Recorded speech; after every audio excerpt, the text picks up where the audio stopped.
Bom, eu vou começar então aqui a falar em nome aqui do Great. Muito, muito, muito obrigada pela presença de todos. Essa é a primeira vez que eu estou aqui auxiliando na administração de um curso, né, em nome do Great. Para quem não sabe, o Great é um grupo de estudos da USP, tá, ligado à tradução e a estudos da adaptação, nos dois casos. Se por um acaso alguém tiver alguma curiosidade, interesse em se ingressar, é mais que bem-vindo para entrar em contato com a gente. Pode mandar um e-mail para mim, né, que vocês tiveram acesso ao meu e-mail para eu mandar o link, pode mandar lá que a gente conversa. E eu vou antes, Silvia, você quer fazer aí o nosso... Sim, eu queria, gente, eu acabei de colocar aqui no site, eu vou colocar novamente. Eu estou convidando todos vocês para a nossa 5ª jornada de tradução e adaptação. Ela será no final do ano, entre o dia 15 de novembro e o dia 18. Eu coloquei aqui no chat, eu vou colocar de novo agora. Nós temos tá aqui, ó, 5ª J, vocês podem entrar. Nós estamos aceitando ainda inscrições, nós temos ainda mais 2 chamadas, uma acaba agora no dia 31, depois nós temos ainda outra. São trabalhos, a gente está fazendo mesas de comunicação, obviamente, né? É um evento acadêmico, e nós estamos trazendo gente de fora. Como sempre, nossas jornadas, sempre a gente traz gente de fora para falar. Esse ano nós estamos trazendo o Eckhard Voigt, ele trabalha com teatro, com mashup.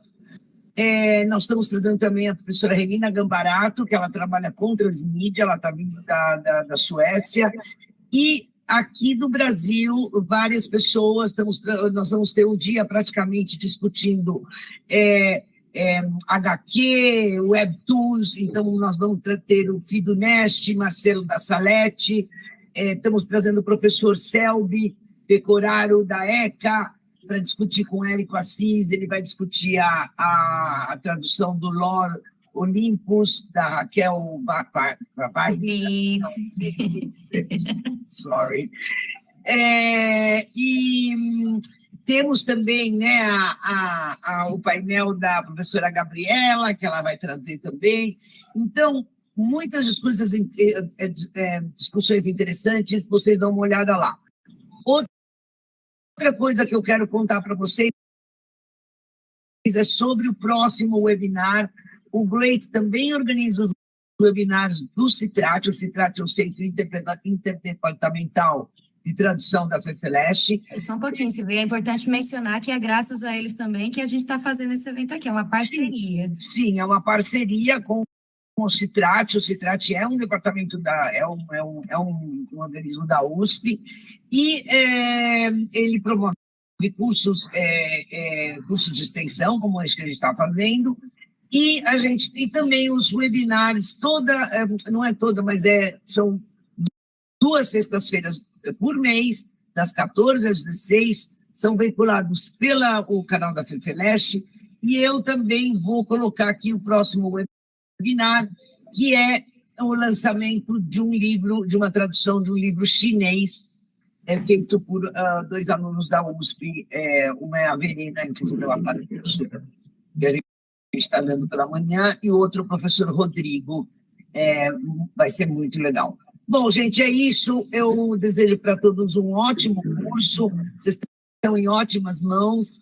E sucesso, né? A gente fica muito emocionado, porque isso dá muito trabalho. A gente faz isso tudo, né, com muito gosto. Ninguém aqui recebe nada. Mas muito legal saber que vocês estão interessados e gente vindo de tanto lugar legal. É um prazer realmente ver. É uma recompensa para a gente, né?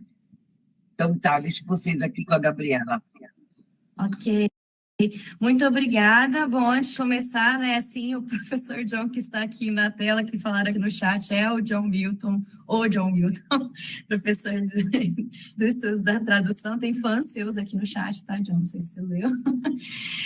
E também tem fãs do professor Eduardo, que eu vi também, que estão aqui empolgados com a fala dele. Não vou me alongar muito mais para ele ter tempo de falar, porque esse é o foco aqui hoje. Mas é isso, gente. Qualquer dúvida podem mandar no chat e pode mandar responder no meu e-mail, que eu respondo sempre o mais rápido possível. Agora eu vou deixar para o professor Eduardo, por favor, né? Vou apresentá-lo antes, é claro, né? Para seguirmos os trâmites. O professor Eduardo é licenciado em Geografia pela Universidade Estadual Paulista, Júlio de Mesquita Filho, em 1984, bacharel em Grego pela Universidade de São Paulo, em 1995, mestre em Geografia pela Universidade Estadual Paulista, Júlio de Mesquita Filho, também, né? Esses nomes são, no caso, as pessoas prioritárias, ele pode dar mais detalhes depois.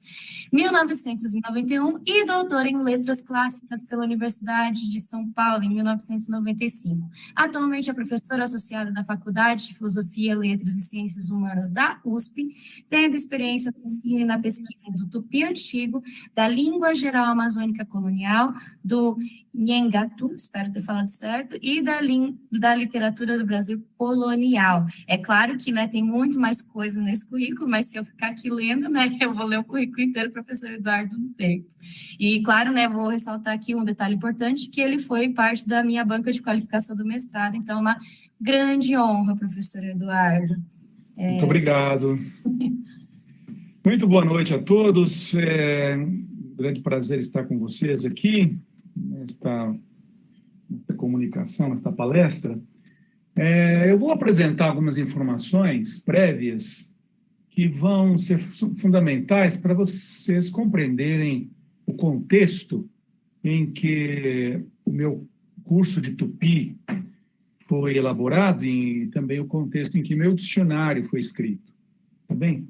Para que vocês possam compreender, entender e situar esses trabalhos dentro de uma perspectiva mais ampla. O tupi não é a única, tupi, alguns chamam de tupinambá, mas não é a forma mais correta. Tupi antigo é a forma mais correta, porque nós temos evidências de que o termo tupi era genérico para todos os grupos que falavam a mesma língua da costa no século XVI, quando chegaram aqui os portugueses. O tupi antigo, então, foi uma língua falada no passado do Brasil, nos séculos XVI e XVII, e porque foi aprendida pelos portugueses, pelos africanos escravizados que aqui chegaram, e se tornou uma língua indígena clássica, uma língua que teve uma importante participação na formação de um moderno Estado da América, o Brasil.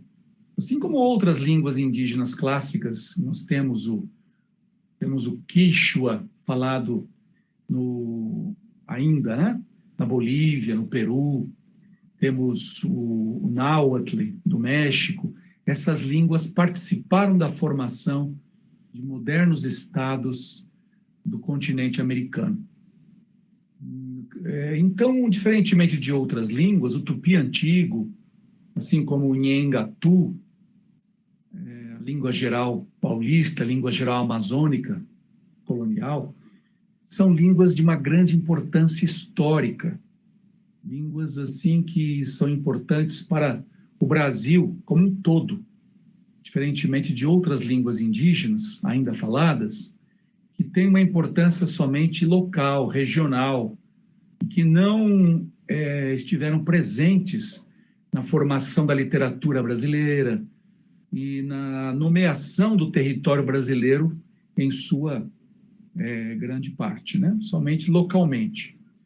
Muito bem, então, essa língua que eu leciono na USP há 30 anos, completei agora em agosto, 30 anos de magistério na USP.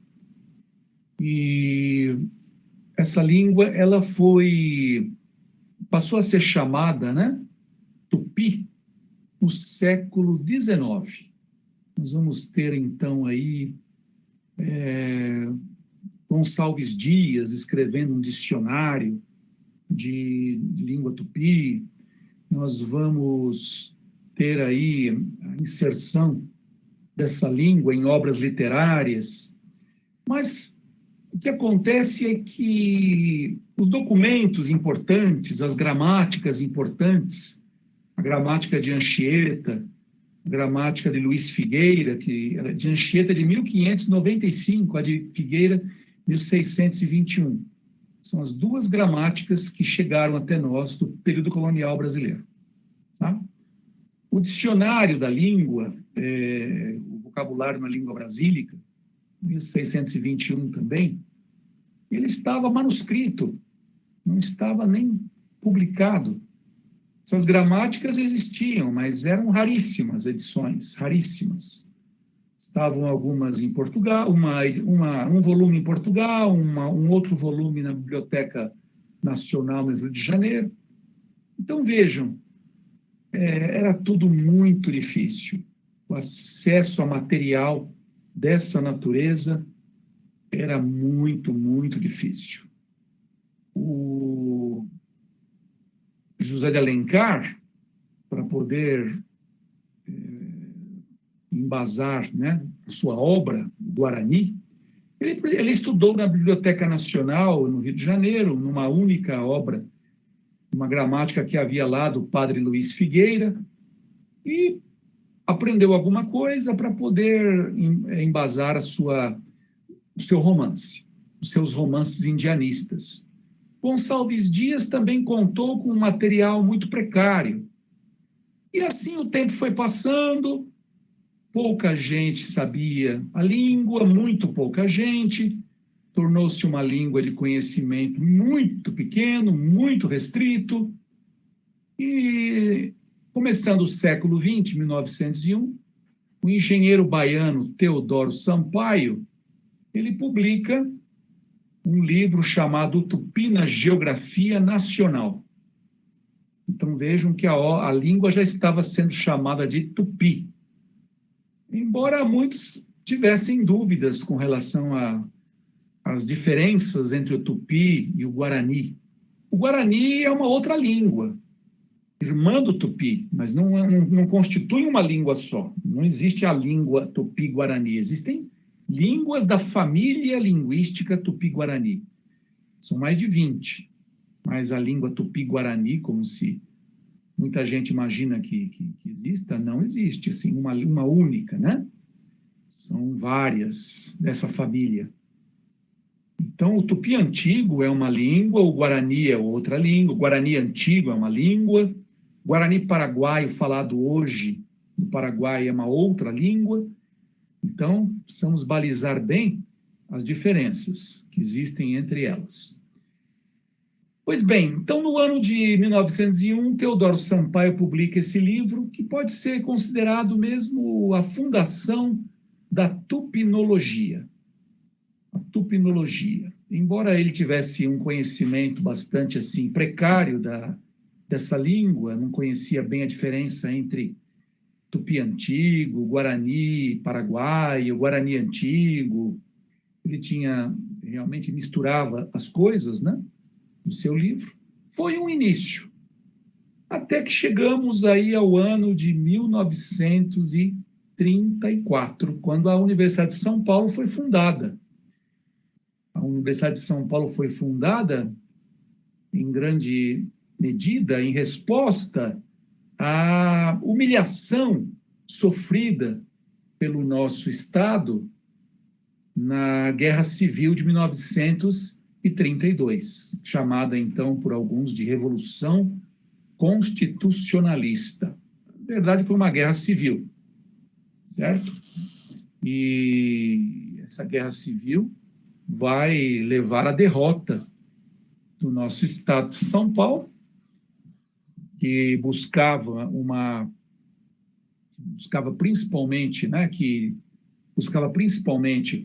afirmar o direito do povo brasileiro a uma Constituição, que Getúlio Vargas estava negando ao país até então, e também como uma resposta à perda de prestígio econômico e político de São Paulo após 1930, quando Getúlio Vargas tomou o poder. Ele deu um golpe de Estado e tomou o poder, e acabava a República Velha, a famosa República do Café com Leite, que que fazia com que se revezassem no poder federal os estados de São Paulo e Minas Gerais. São Paulo perdeu prestígio político, econômico, a crise de 1929 do capitalismo levou a essa derrocada mesmo da oligarquia cafeeira paulista.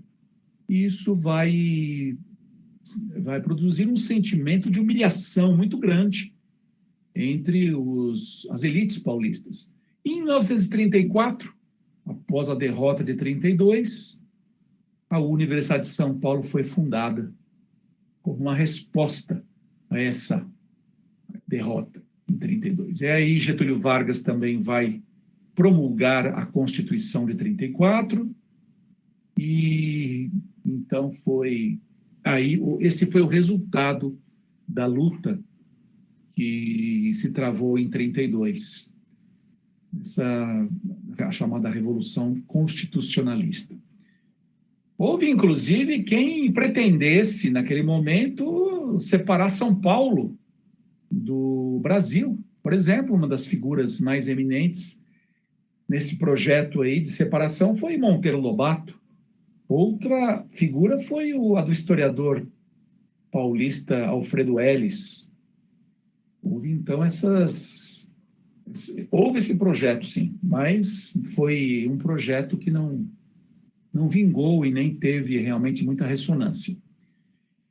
Em 1935, o novel reitor da Universidade de São Paulo, Reinaldo Porchat, convida o professor Plínio Airosa para lecionar tupi na universidade. Ele era um engenheiro que ministrava cursos de tupi no Centro do Professorado Paulista, o famoso CPP, que representa a classe dos professores secundaristas de São Paulo, junto com a PUESP, né, atualmente.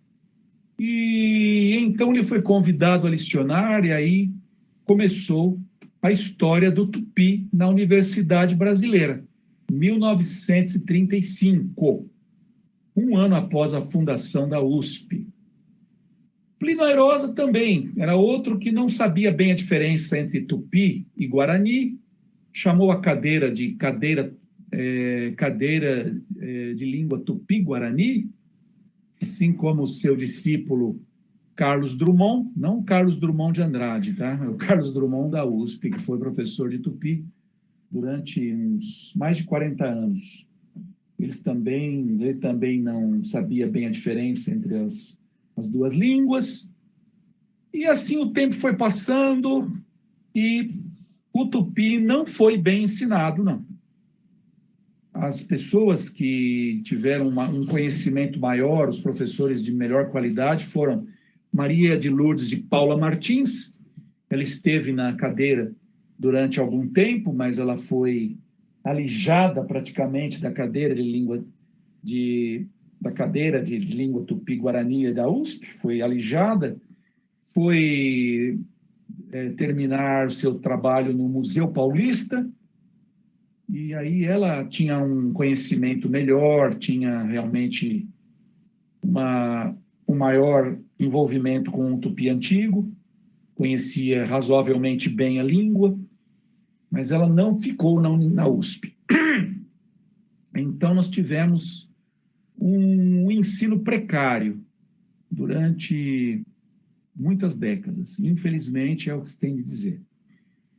O melhor ensino de tupi antigo acontecia na Universidade, na PUC do Rio de Janeiro.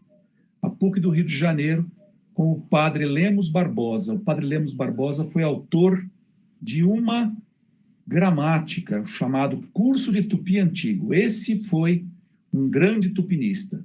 Foi ele quem estudou profundamente a língua, escreveu um trabalho importante que foi muito usado naqueles tempos, 1956. Atentem para o ano, 1956. No ano de 54, poucos dias depois do suicídio de Getúlio Vargas, foi o Congresso Nacional, né, tinha aprovado a inserção do tupi em todas as faculdades de letras do Brasil. 1954. Isso quase 20 anos depois da fundação do curso, da criação do curso na USP. E 10 dias depois do suicídio de Vargas, no Rio de Janeiro, o presidente Café Filho, único presidente potiguar, né, do Rio Grande do Norte, que houve no Brasil, ele vai, então, promulgar essa lei, instituindo tupi em todas as faculdades de letras do Brasil. Não havia professores suficientes para isso. Alguns se improvisaram em professores de tupi. Por exemplo, o nosso famoso Darcy Ribeiro, professor de antropologia, grande antropólogo. Foi depois senador, participou da fundação da Universidade de Brasília. Ele se improvisou em professor de tupi, certo? Mas não foi realmente, foi um professor improvisado. Houve outros bons professores, Arião Rodrigues, da Universidade Federal do Paraná, professor Mansur Guérios, certo? Mas o que faltava mesmo era um trabalho, um método de qualidade. E aí aparece o trabalho do professor Lemos Barbosa, em 1956, e assim foi. Os melhores cursos foram oferecidos na PUC do Rio de Janeiro e na Bahia, professor Frederico Edelweiss, certo? E a USP continuava, então, ainda com a cadeira de Tupi-Guarani, regida pelo professor Plínio Airosa, depois professor Carlos Drummond, até realmente o ano de 1998. Em 98, eu lancei o Método Moderno de Tupi Antigo. Com que objetivo?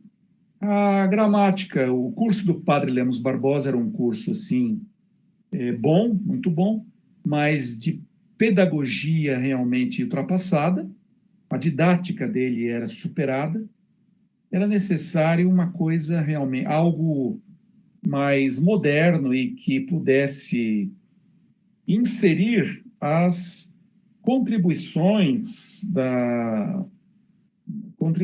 mais recentes. Por exemplo, cartas dos índios Camarões, que não foram apresentadas na obra do Padre Lemos Barbosa. E foi isso que eu fiz. Em 1998, eu lancei, faltavam 2 anos para as comemorações dos 500 anos do Brasil. Eu contei com um grande apoio da Fiesp, Federação das Indústrias do Estado de São Paulo, que patrocinou uma edição. Ninguém sabia bem qual seria a receptividade de um livro desses. E a Fiesp patrocinou, deu aí uma boa $10 mil na época. Né? Na época, $10 mil eram praticamente R$10 mil, né? Na época. A Fiesp patrocinou a obra e foi, então, assim que eu fiz. Eu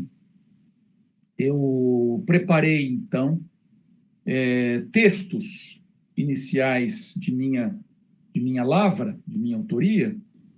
Esses textos, então, eram apresentados juntamente com a gramática, que o Padre Lemos Barbosa só apresentou mesmo gramática, e exercícios, não apresentou textos. E isso foi o grande problema do método dele. Aprender línguas sem textos é realmente uma tarefa muito, muito inglória, né? E foi isso que eu fiz. Apresentei textos de minha lavra. À medida que os alunos, que o método as lições vão avançando, eu fui introduzindo textos originais.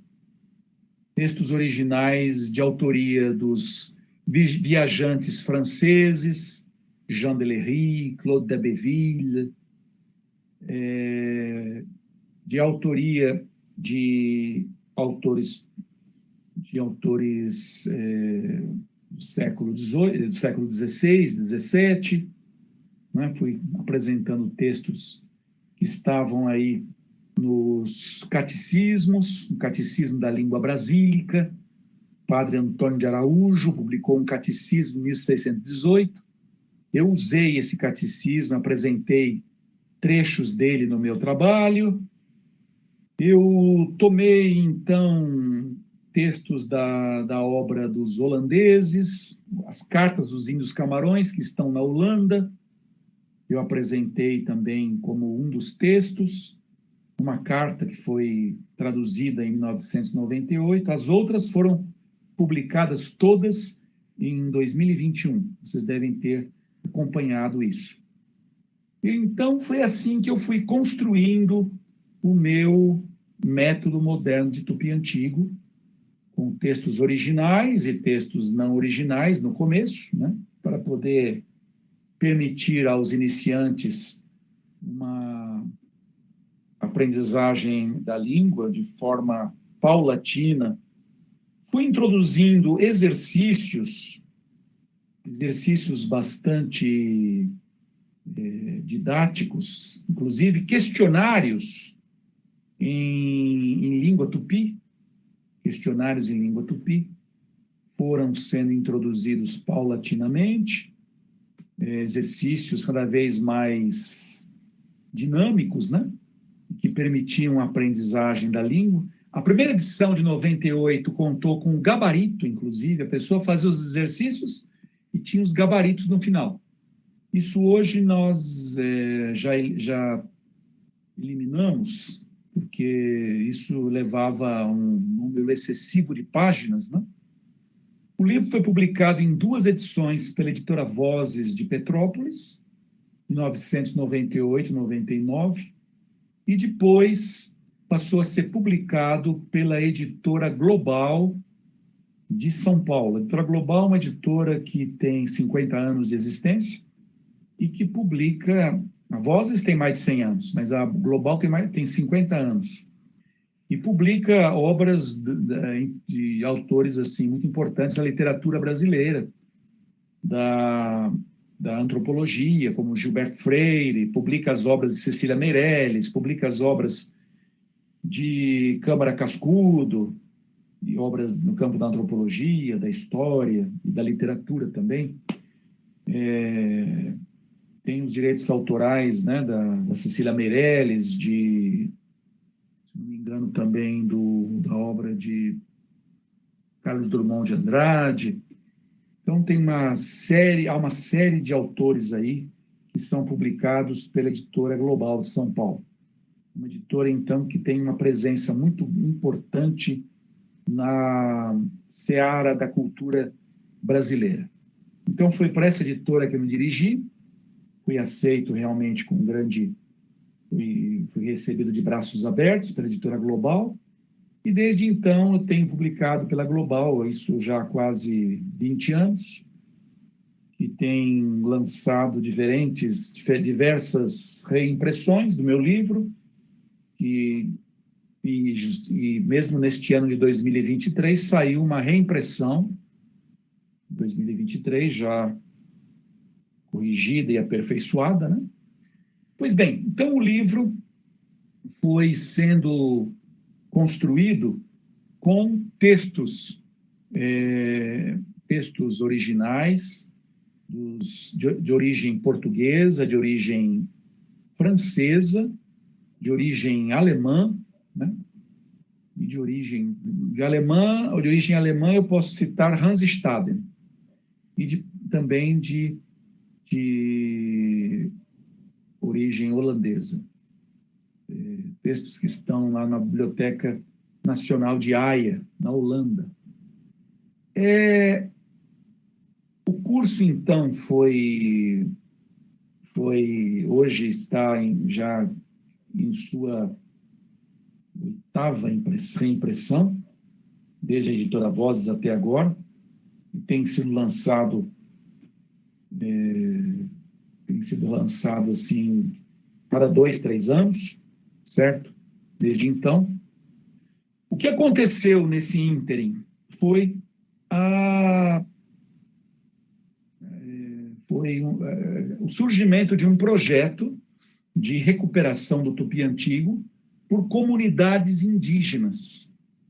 O tupi antigo era considerado, então, como uma língua morta, uma língua que não deveria ser priorizada, porque não era mais falada.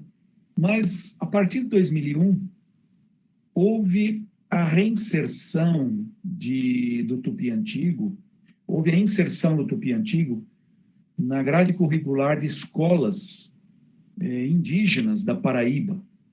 Os potiguaras da Paraíba convidaram-me, então, para que eu ministrasse curso de tupi para professores lá. E foi assim que o tupi antigo passou a ser falado e estudado novamente por muitas pessoas nessa comunidade indígena da Paraíba, que conta com cerca de 10 mil pessoas.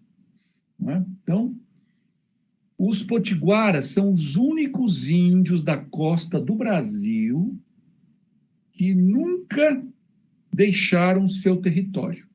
Os únicos índios falantes do tupi antigo que nunca perderam o seu território. Quer dizer, perderam territórios, mas aquilo que eles ocupam hoje, lá na Paraíba, sempre foi deles.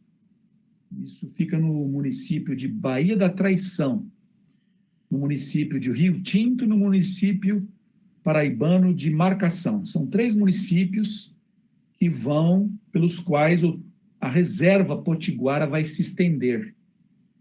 E eles são o segundo grupo que tomou contato com os portugueses nos tempos coloniais. O primeiro grupo, como vocês sabem, foi o dos tupiniquins, que entraram em contato com os portugueses em 1500.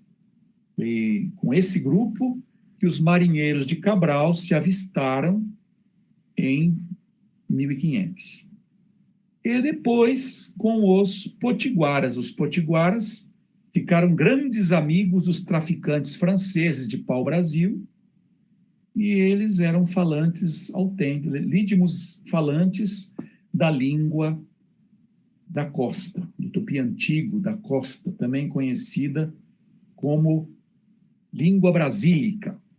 Então, são uma etnia, um grupo indígena que falava, né, a língua da costa nos tempos coloniais, e se interessaram em reavivar a sua língua, em recuperar a sua língua. E hoje nós temos excelentes falantes ali.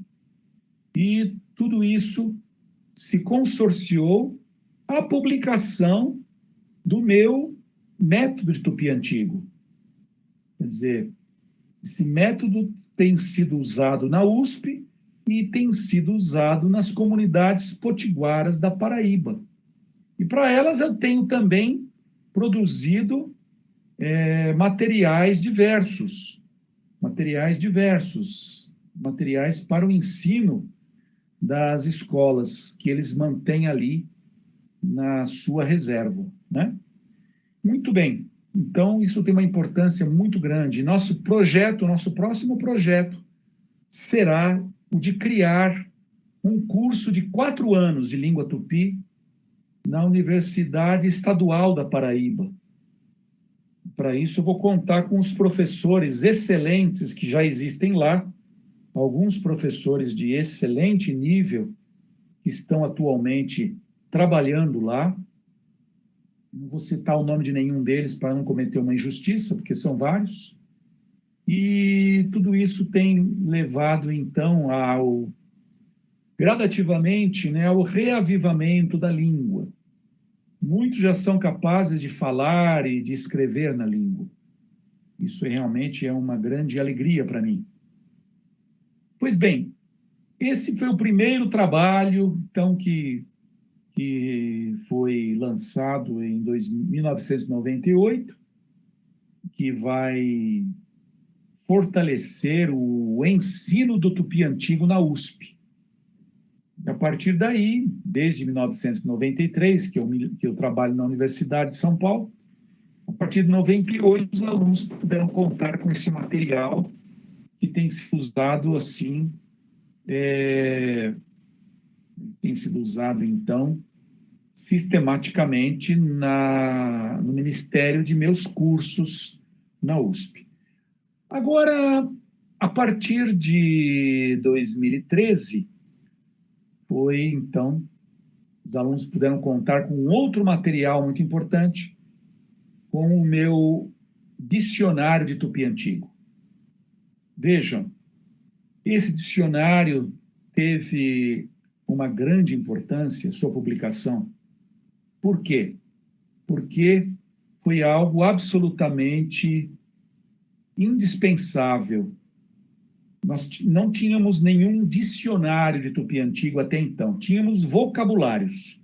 O vocabulário da língua brasílica, que foi de 1621, estava anônimo, E hoje nós sabemos que era de um jesuíta chamado Padre Leonardo do Valle. Esse dicionário estava anônimo e não havia sido publicado até o século XX. Vejam que coisa absurda. Uma língua de tão grande importância para a memória nacional, para a história brasileira, não havia ainda sido publicada essa obra. Então, essa obra não havia sido publicada até 1938. Foi o professor Plínio Airosa que publicou o Dicionário do Tupi Antigo, Vocabulário na Língua Brasílica. E esse dicionário, ele foi modernizado, esse vocabulário, foi modernizado e publicado novamente pelo padre Lemos Barbosa, inclusive porque esse vocabulário ele é português tupi, certo? Não é. Então, o padre Lemos Barbosa publicou o reverso dele. O tupi português. Então, nós não tínhamos nada mais profundo e mais completo, era somente isso. Tudo isso vai ter consequências. Um mau ensino, um mau estudo, um estudo muito difícil, pouquíssimas pessoas sabiam a língua, pouquíssimas pessoas, na década de 90, eram pouquíssimas as pessoas que sabiam a língua no Brasil, essa língua clássica, essa língua indígena clássica. Mesmo estudiosos de línguas indígenas, da Unicamp, professora Lucy Sec, vários professores de línguas da família Tupi-Guarani, desconheceram o Tupi antigo, dadas as dificuldades que havia para seu estudo. E a partir de 98 e 2013, essas dificuldades desapareceram. A língua passou a ser estudada por muita gente. Hoje eu mantenho o curso na internet, as aulas de Tupi Antigo são dadas na internet, que acompanham as lições do meu curso de Tupi Antigo, método moderno. O método moderno, então, está sendo colocado todo ele na internet, no YouTube, e isso tem permitido o acesso de milhares de pessoas. Nós temos hoje, o conhecimento da língua se multiplicou assim, a enésima potência, porque hoje ficou fácil aprender Tupi Antigo, por causa da existência de materiais modernos e didáticos. E o emprego da tecnologia, da internet. Hoje ficou fácil. Muito bem, como é que foi elaborado o dicionário de Tupi Antigo? Bom, a base maior dele foi o vocabulário da língua brasílica, que tem mais ou menos umas 5.000 entradas. Mas não somente isso. Eu utilizei tudo que havia publicado no campo da zoologia, no campo da botânica, dos antigos viajantes. Por exemplo, eu utilizei no meu dicionário o Tratado Descritivo do Brasil, de Gabriel Soares de Souza, de 1577. Tomei dali os nomes dos animais, das plantas do Brasil, coloquei no meu dicionário, com a grafia do século XVI, né? Eu atualizei aquela grafia e coloquei no meu dicionário. Coloquei no meu dicionário tudo que havia na Historia Naturalis Brasiliae, História Natural do Brasil, de George Margrave, um livro publicado em 1648. Tudo que havia lá, nomes de animais, de plantas, foram para o meu dicionário. Publiquei tudo que estava na obra do alemão Hans Staden. As frases em tupi que Hans Staden utilizou, coloquei no meu trabalho. Tomei ali o que o padre Fernão Cardim publicou nos seus tratados da terra e gente do Brasil, coloquei lá. Então, eu fui, então, fazendo o vocabulário da língua brasílica crescer imensamente com as contribuições que fui levando.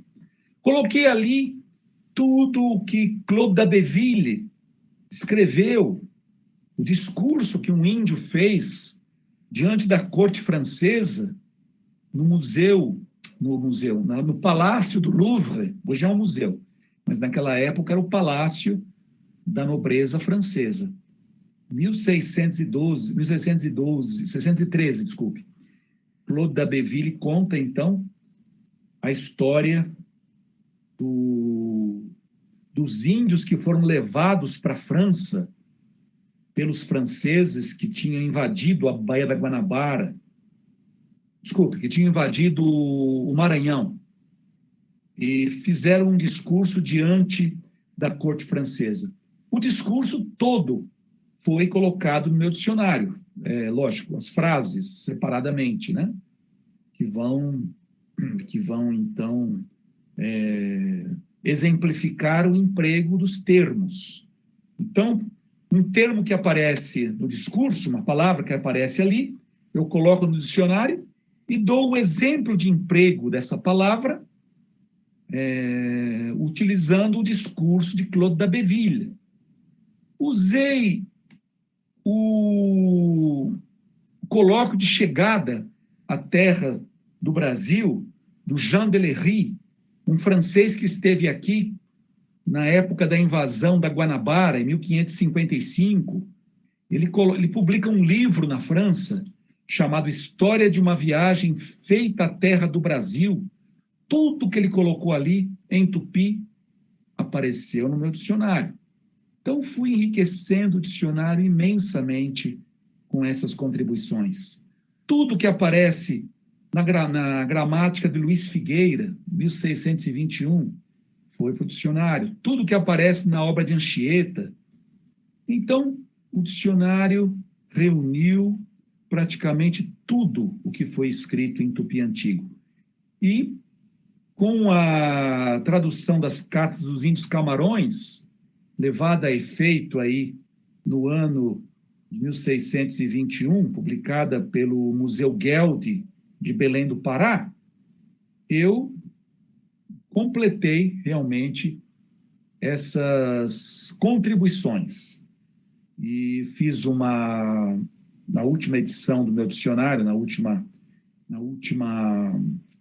reimpressão, eu fiz um aperfeiçoamento e inseri todas essas contribuições dos holandeses. Na verdade, os holandeses só guardaram essas cartas, né? As cartas foram, na verdade, escritas por índios brasileiros. Os holandeses guardaram essas cartas e preservaram esses documentos no seu museu, na sua Biblioteca Nacional de Haia, na Holanda. Tanto que no ano de 2021 saiu uma matéria num jornal holandês dando conta da publicação dessas cartas. E aí, então, está o meu dicionário com um número de entradas mais ou menos de mais de 8.000 verbetes, né? Nós temos mais de 8.000 verbetes, e tudo isso com exemplificações e com citações das fontes, de modo que foi uma contribuição muito grande que foi dada para os estudos de tupi antigo no Brasil, certo? Nós temos aí essa publicação. Agora estamos preparando um terceiro livro que vai se chamar A Presença do Tupi Antigo na Formação da Civilização Brasileira.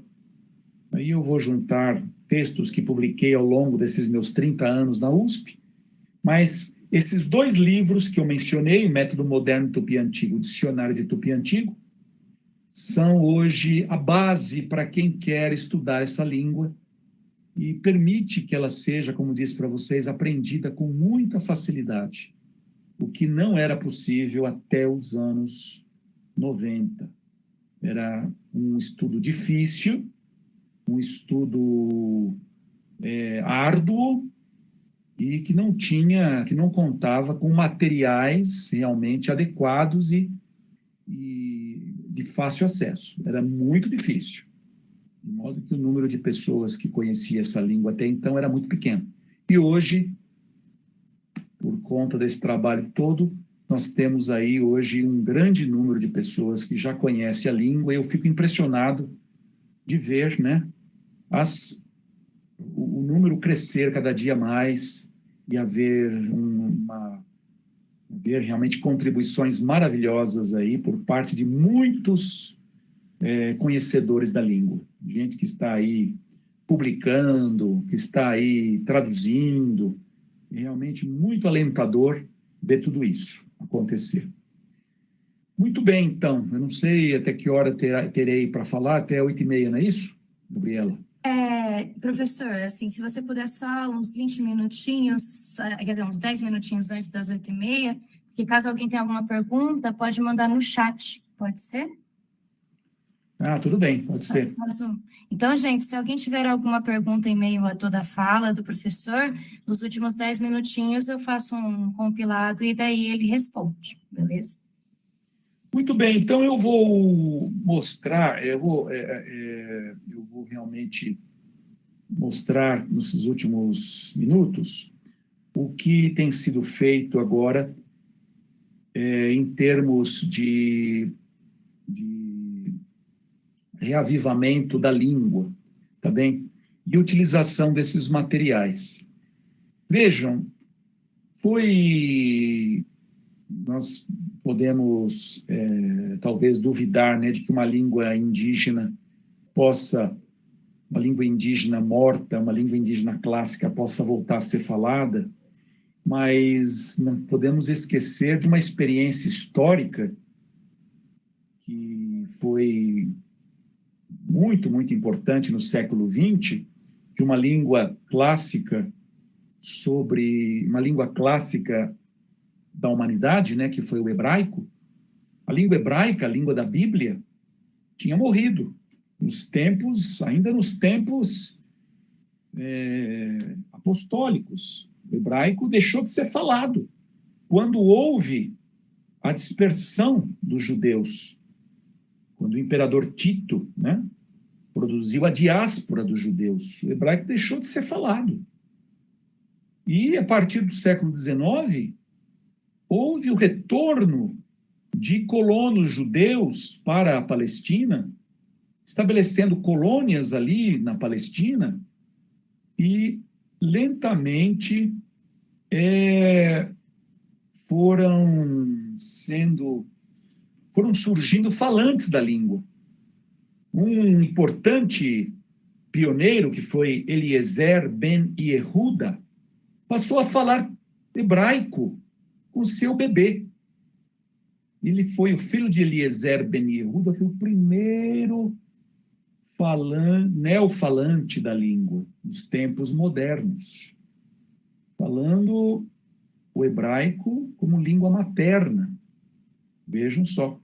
E hoje, depois da grande tragédia que foi o Holocausto nazista, e depois de muito trabalho e muito empenho, o hebraico voltou a ser falado e hoje é falado por mais de 5 milhões de pessoas em Israel e na diáspora por outros milhões. Nós não sabemos direito, né? De forma mais profunda ou menos, mas isso é falado por milhões de pessoas. Então, não é uma tarefa impossível, não. O tupi antigo está sendo novamente estudado na Paraíba. O meu material foi muito empregado. Hoje, o que está acontecendo? Estão se produzindo materiais mais assim, modernos, com vistas a incorporar neologismos. Então, faz-se necessária a publicação de um dicionário tupi-português que incorpore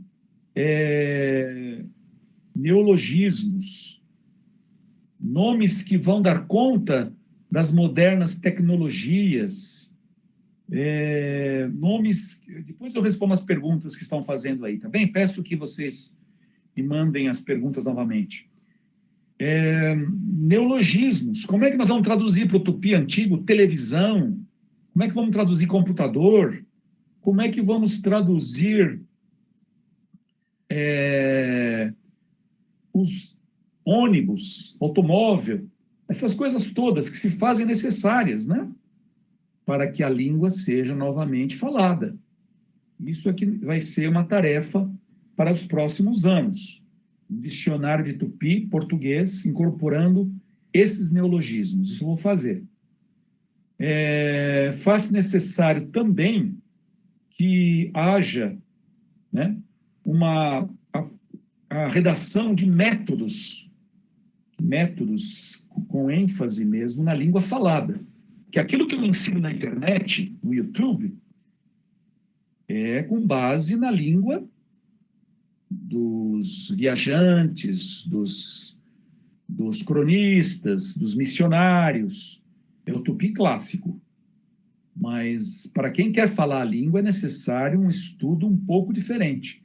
De modo que eu vou precisar realmente cuidar disso nos próximos anos. Já escrevi um trabalho para a 3ª série do primário, já escrevi um trabalho para alunos do ensino médio, mas agora a tarefa será publicar materiais para séries consecutivas, 4ª série, 5ª, até a 8ª série, a 9ª série do ensino fundamental. Isso é uma tarefa para os próximos anos. Licença, professor Eduardo. Perdão. Tem várias pessoas fazendo perguntas. Se você achar interessante concluir antes para ir respondendo, fique à vontade, tá? Só isso. Tá bem, então. Eu posso começar a responder as perguntas, então, tá bem? Pode mandar as perguntas para mim. Ok. Bom, começando aqui pela ordem das que apareceram. Só um minutinho. Aqui. Olha, nós temos 1, 2, 3, 4, 5, 6, 7 perguntas. Então, começando aqui pela primeira. Professor, qual a sua opinião sobre traduzir a Bíblia para o tupi? Eu acho uma excelente ideia. O tupi antigo deverá ter realmente uma Bíblia, né? Nos próximos anos. Eu creio que sim. Nós temos o Novo Testamento publicado em Nhengatu, né? O tupi moderno da Amazônia, mas em tupi antigo, para as comunidades potiguaras, para aqueles que são cristãos, nas comunidades potiguaras da Paraíba e também do Rio Grande do Norte, porque também o Rio Grande do Norte está inserido nesse projeto, as comunidades do Rio Grande do Norte. Potiguara, né, é o nome de uma etnia indígena.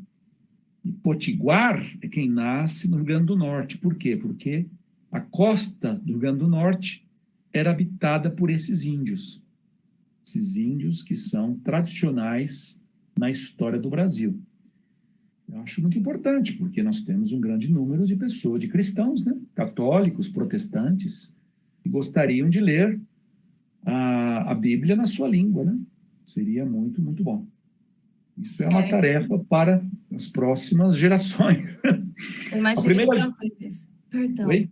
Eu imagino que o teor da pergunta é no sentido, talvez, da questão da colonização, da questão do peso em relação aos jesuítas, em relação às crenças dos indígenas. Talvez foi por isso que a Vera, que no caso fez a pergunta, perguntou, sabe, se o senhor acha que tem uma questão de conflito de interesses em relação aos indígenas?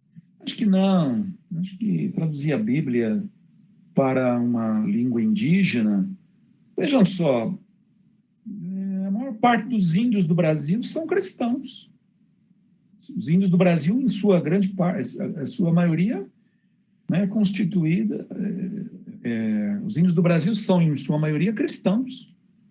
Mesmo na Amazônia, nós vamos a comunidades ribeirinhas e vamos ver ali, as comunidades ribeirinhas, protestantes e católicos, né? Poucos são os índios hoje do Brasil que vão conservar suas religiões tradicionais. A maior parte mesmo é cristã. Até mesmo os guaranis, que relutavam, né, em se converter ao cristianismo, hoje estão se convertendo ao cristianismo. Nós vemos igrejas dentro de reservas guaranis, o que era impensável no passado. Nós sabemos que estão aceitando o cristianismo. Isso aí é a história, né? Nós temos de aceitar os tempos como vem, né? Por mim, eu manteria os índios nas suas crenças tradicionais, né? Mas não é assim que as coisas acontecem. O que a moça perguntou? A Vera perguntou? Sim, foi o nome dela, é Vera. Vera Bezerra é o nome dela aqui.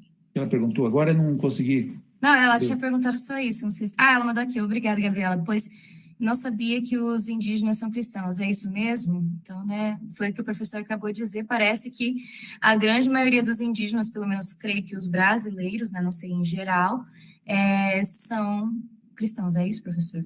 Exato, exatamente. Olha, eu nunca vi... pois é, Vera, é isso aí mesmo.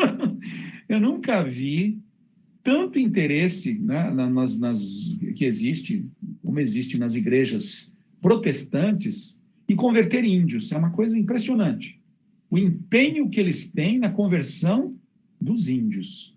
Na Amazônia, eles têm barcos que percorrem a Amazônia, cuidando dos dentes dos índios, tendo serviços médicos, e depois vai a doutrina, né? É isso que acontece. Não é o ideal? Não é o ideal. Não é o ideal. Mas é o que acontece e nós vamos fazer. Certo? Não depende de mim, né? Não depende de mim. Depende dos interesses que vêm, que são muito grandes aí, o chamado Sociedade Internacional de Linguística, antigamente chamava-se Summer Institute of Linguistics. Eles mandam linguistas para as reservas, eles estudam a língua dos índios, publicam gramáticas, didáticas, e depois traduzem a Bíblia. Quando o índio aprende a escrever, eles põem a Bíblia na mão deles. Então, é uma estratégia que não é das mais éticas, mas é o que acontece, né? Eu acho que os índios têm muitos valores cristãos, naturalmente cristãos, solidariedade tribal, espírito comunitário, né? Não sei, mas esse é um fato, viu, gente? Esse é um fato inegável, que a maior parte deles hoje está convertida ao cristianismo. Isso aí não tenho dúvida. É aquela polêmica, né? A gente sabe que, querendo ou não, nós temos a questão de que eles utilizam da língua do colonizador em muitos aspectos, né? Talvez por isso também tem a questão da Bíblia em tupi ser um dilema interessante de se discutir, né? Mas tem algumas perguntas aqui que o pessoal mandou, mas é em relação ao curso, então eu não vou fazer diretamente ao professor, porque daí depois eu me encarrego de falar, porque é o do curso como um todo, tá? Bom, nós temos outra aqui, sobre a origem da palavra Brasil, a relação com a língua nativa originária? Essa pergunta quem fez foi a Carla Santos. Não, de forma alguma. A palavra Brasil foi realmente, era de uma madeira, né? O pau-brasil, Cesalpina equinata, nome científico dela. Havia outras espécies, Cesalpina sapam.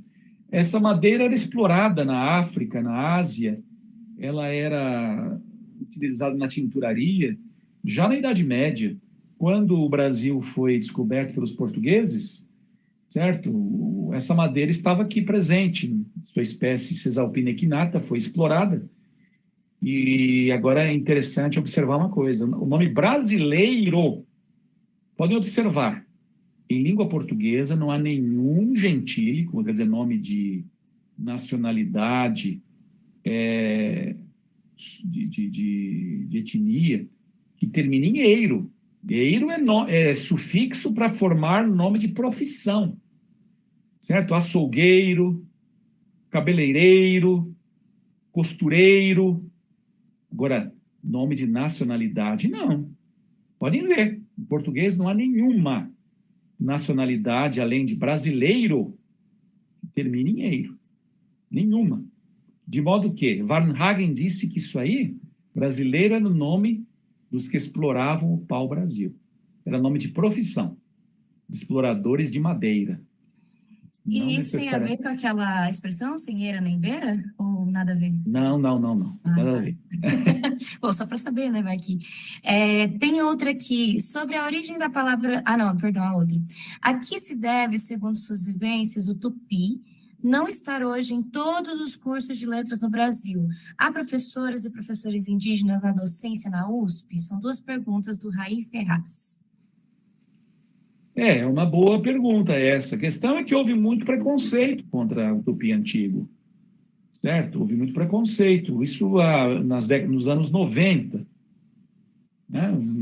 Gente que não queria o tupi antigo, queria que fossem instituídas estudos de linguística indígena, línguas vivas. Não nego a importância disso, mas nenhuma língua indígena tem a importância histórica do tupi antigo. Essa é a questão. E hoje as coisas mudaram. Por quê? Porque o tupi antigo está entrando na grade curricular de escolas primárias na Paraíba, no Rio Grande do Norte. Está havendo, então, uma busca por essa língua, pelo seu reavivamento, pela sua ressurreição. Então as coisas mudaram. E não sou eu que estou fazendo isso, são professores locais, são professores indígenas que querem isso, que querem esse reavivamento da língua, da sua língua original, da sua língua tradicional.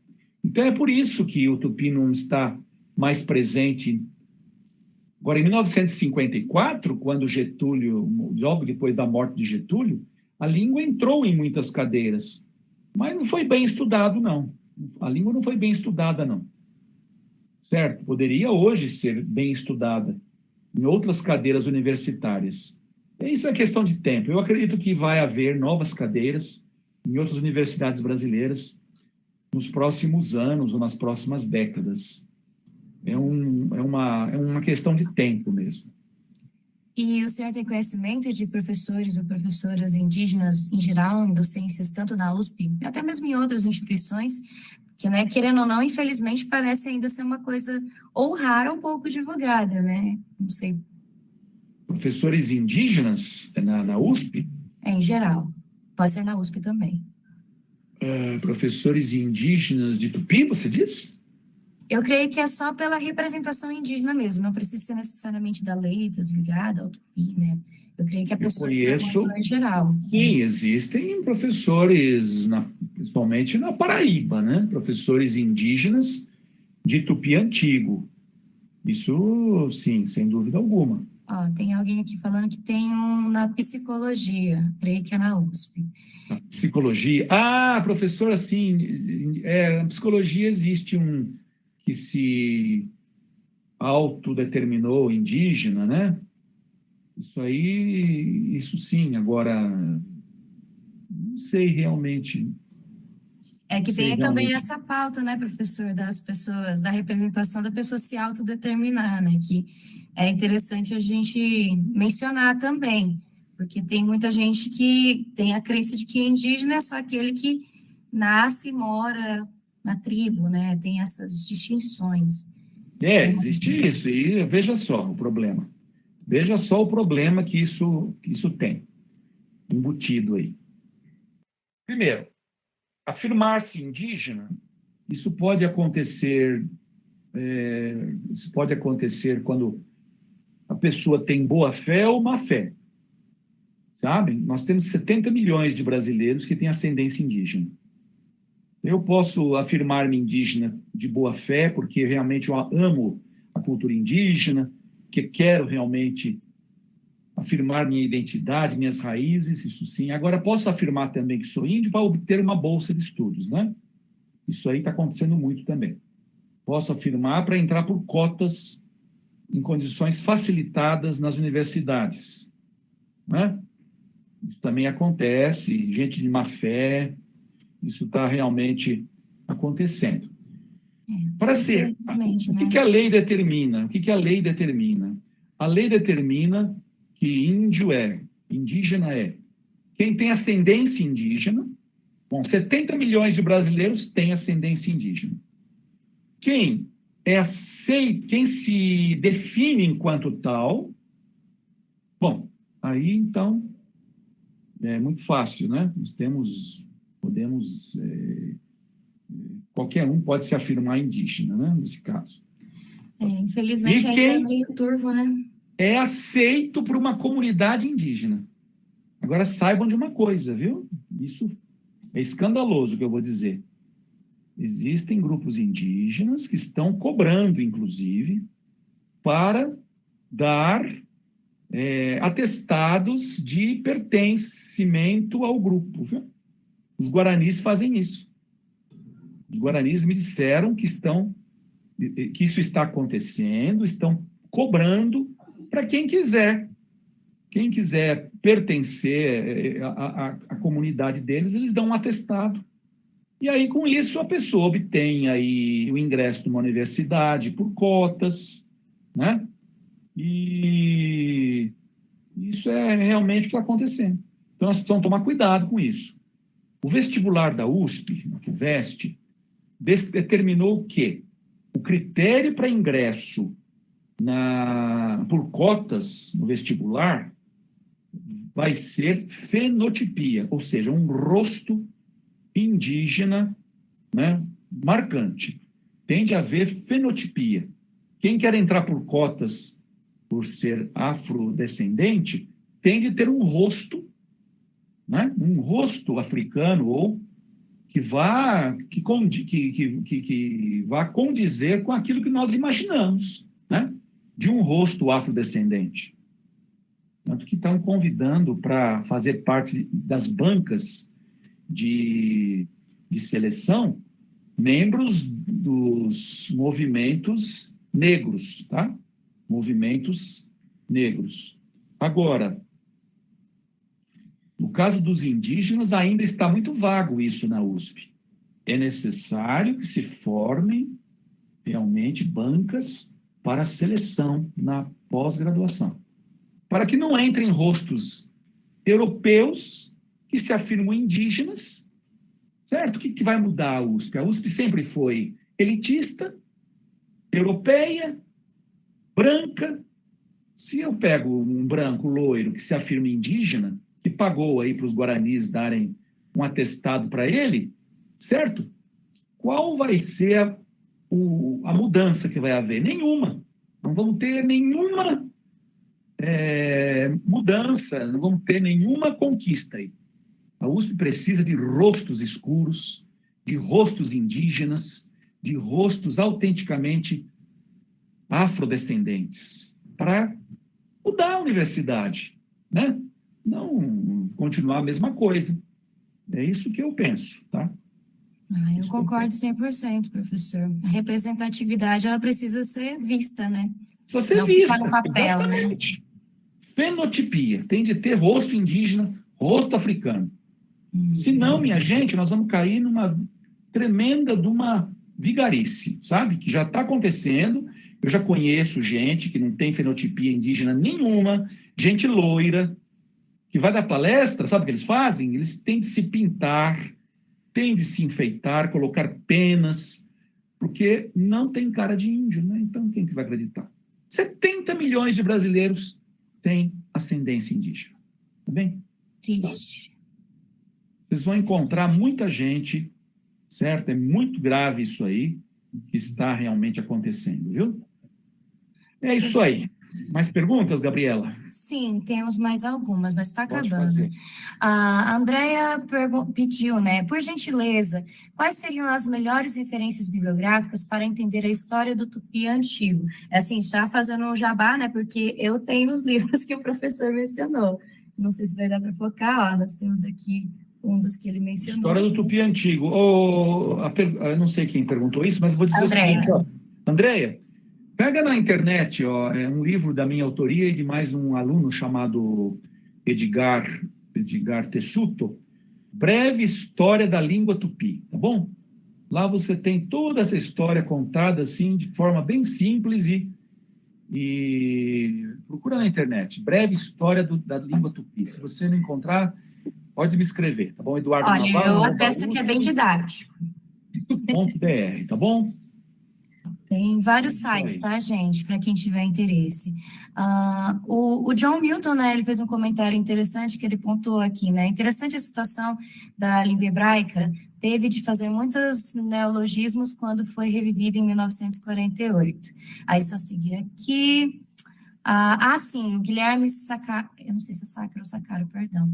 Alguma referência para Tupi português, né, do Tupi português, dicionário afim para assistência à saúde? Sou médico voluntário em área indígena e temos dificuldade no SUS para a devida atenção em saúde dessa população. Tem este aqui também, que é do professor Eduardo, mas eu imagino talvez que o professor conheça, eu não sei se existe.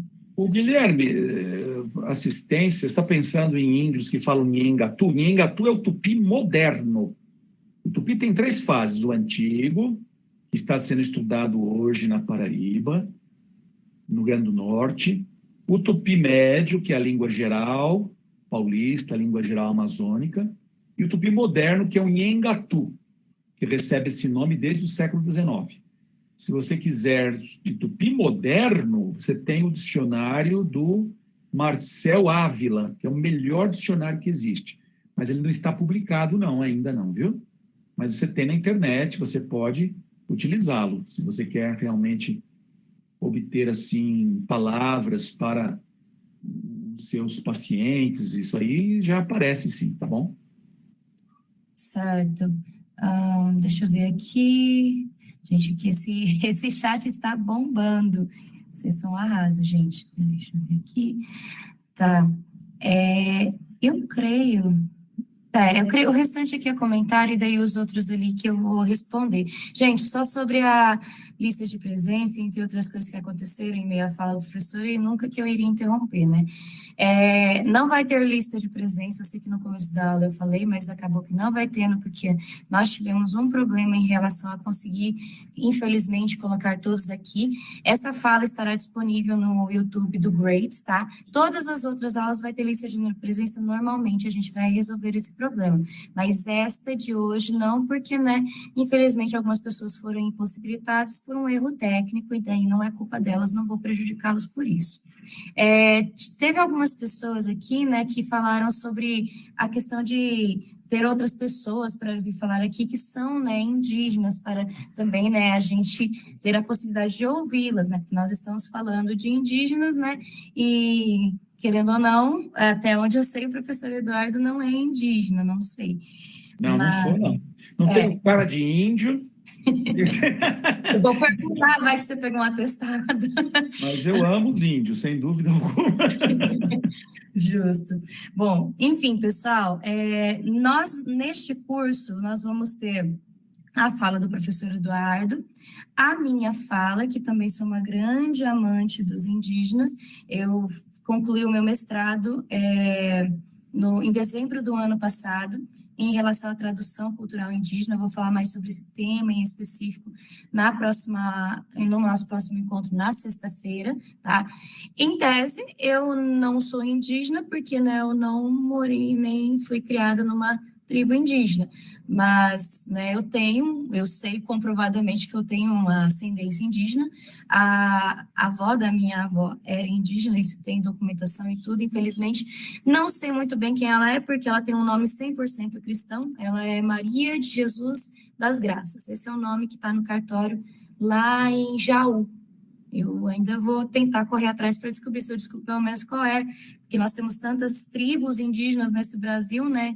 Eu acho interessante a gente correr atrás para a gente dar a devida representatividade, do que ficar só, eu sei que o meu avô, a minha avó veio de Portugal, veio da Espanha, Paraná, e sendo que, né, isso daí fica apagado da nossa história. E, além disso, nós vamos ter a fala da professora Alba Feldman, tá? Ela foi minha orientadora pela Universidade Estadual de Maringá. Ela também tem a sua ascendência indígena, mas ela trabalhou bastante também com tradição indígena de povos indígenas de fora do Brasil, tá? Mais especificamente ligado a tribos entre o Canadá e os Estados Unidos. Então, a gente vai falar de forma abrangente em relação mais à questão da tradução cultural, mas já vou deixar aqui avisado que a gente vai, né, enquanto Great, enquanto Jota, todas essas formações da USP, que nós estamos buscando, sim, trazer pessoas indígenas, tá, para dar essas falas, e muito em breve vocês terão essas confirmações, tá, porque não adianta nada a gente falar de representatividade e a gente não ter a representatividade. Então, fiquem tranquilos que a gente tem ciência dessa crítica e a gente leva ela muito a sério, né, professor? Sim, sem dúvida alguma. Bom,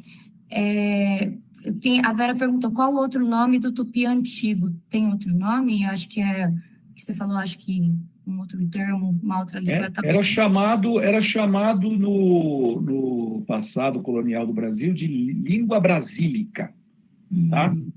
E também alguns no âmbito da linguística chamam de tupinambá, mas esse termo já está saindo de moda. Tupinambá foi um termo que o Arion Rodrigues, um linguista muito conhecido nas décadas passadas, que ele tentou utilizar, mas eu consegui provar que Tupinambá não é o melhor termo para designar essa língua da costa do Brasil, tradicional da costa, e Tupi é a melhor forma mesmo para designá-la, Tupi antigo. Para quem perguntou de novo, gente, não haverá lista, tá? Então, fiquem tranquilos, eu mandei um e-mail explicando tudo isso e vou mandar outro em breve explicando com mais detalhes. Hoje não haverá lista, nos outros encontros todos haverá. Pedimos desculpas mais uma vez, tá, gente? Mais uma última coisa, só, professor, porque a gente tem 2 minutos. Na minha banca de qualificação, o senhor fez uma distinção bem interessante em relação à escolha de nomes, entre tratar de indígena, povo originário. Queria que o senhor explicasse um pouco essa questão, né, dessa escolha, se o senhor puder, antes da gente concluir. O que é indígena, o que é índio, é isso? Sim, né, tipo a origem da palavra, acho interessante. Bem, a palavra indígena não designa somente o homem original, tradicional da América. Indígena é uma palavra latina, que tem a ver com o grego endógenos, endógeno, aquilo que se gera dentro. Endogenos, né? O que se gera dentro. Endógeno, indígena, é no latim. Indígena é o povo basco da Europa. Indígena é o povo zulu da África. O povo banto. Indígena são diversos povos da China. Indígenas são vários povos de outras partes do mundo. Então, vejam, indígena é um povo tradicional e muito antigo num lugar, tá bem? É isso que é indígena.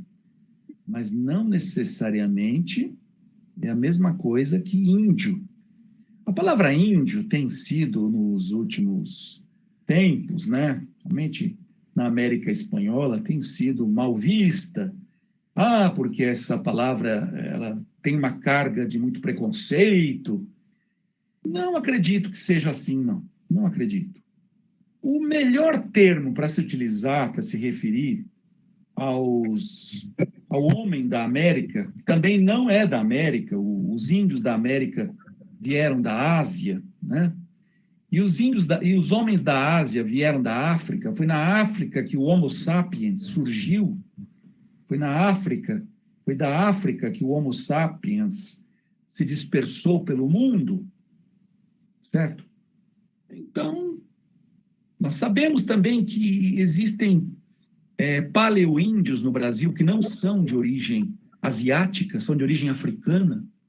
Quer dizer, fica realmente bem bem assim, confuso, né? A utilização desses termos. Mas meu professor de história falou que o homem confundiu a Índia com as Américas, por isso chamou os nativos daqui de indígena. Na verdade, foi uma coincidência, as duas palavras batem, ou essa história é mentira? Uma ótima pergunta. Fala de novo, o que você disse? Eu falo por você, Renan. Basicamente, ele está falando que muitos professores de histórias falam que, né, o Pedro Álvares Cabral deu alguma coisa na cabeça dele, que ele queria ir para as Índias, ali, né, parte da África, a Índia, né, aquela região, para comprar as especiarias, só que daí se confundiu e acabou vindo parar no Brasil e achou que estava ali naquela região da África, e por isso chamou os indígenas de índios. Exatamente isso, foi essa causa, sem dúvida alguma. Entendeu? Não tem nada de preconceituoso nisso, só foi um erro histórico, não é? Um erro histórico. Então chamaram, inclusive, a América Espanhola de Índias Ocidentais, e a Índia de Índias Orientais. Ocidentais. Isso, as Índias Ocidentais. No inglês tem a palavra indígenas, agora eu pensava que... Mas a palavra indígena vem... Não, vem do latim, não. Bom, enfim... só tem como várias... coincidência que as duas palavras são tão parecidas. É uma palavra que vai ter, por exemplo, em algumas línguas, vai ter ambiguidade. Indian, em inglês, é tanto o indiano quanto o índio. Tá? É o equivalente ao índio, teoricamente falando, é claro. Agora, então, eu proponho que a melhor forma para se designar os homens mais antigos do continente americano seja ameríndio, tá bem? Ameríndio é a melhor forma. Melhor do que índio somente, melhor do que indígena, porque indígena cria ambiguidades, certo? Muitas ambiguidades. Perfeito. Bom, pessoal, muito obrigada. Desculpa interromper, professor, mas é que já deu o nosso horário. Então, pessoal, se alguém tiver mais alguma dúvida, eu não sei se o professor se coloca à disposição para responder via e-mail, tá? Mas também tem várias formações que a USP dá, inclusive o professor, né, ministra cursos dentro da própria USP, né, para tratar mais sobre esse assunto. Não sei se o professor tem algum jabá para fornecer, porque tem curiosos aqui. Sim, nós temos o curso na USP, todos os semestres, tá bem? Podem cursar como alunos especiais, se quiserem, quem mora em São Paulo, pode cursar, tá bem? No ano que vem vai ser, acho que às quintas-feiras, o curso, de manhã e à noite, o curso que vai começar do básico mesmo, do Tupi 1, tá bem? Então, todos são muito bem-vindos, e a todos, então, um grande abraço e muito obrigado pela atenção que dispensaram a mim. Grande muito abraço a todos. Boa noite, valeu muito. Boa muito noite obrigada, a todos. gente. Boa noite a todos. Espero ver vocês nos próximos dias. E, por favor, fiquem de olho que a gente vai dar mais notícias. Muito obrigada. Até a próxima. Boa noite. Pode encerrar, John. Inscreva-se no canal. Pode se inscrever no canal. Isso. E vão para a Jota.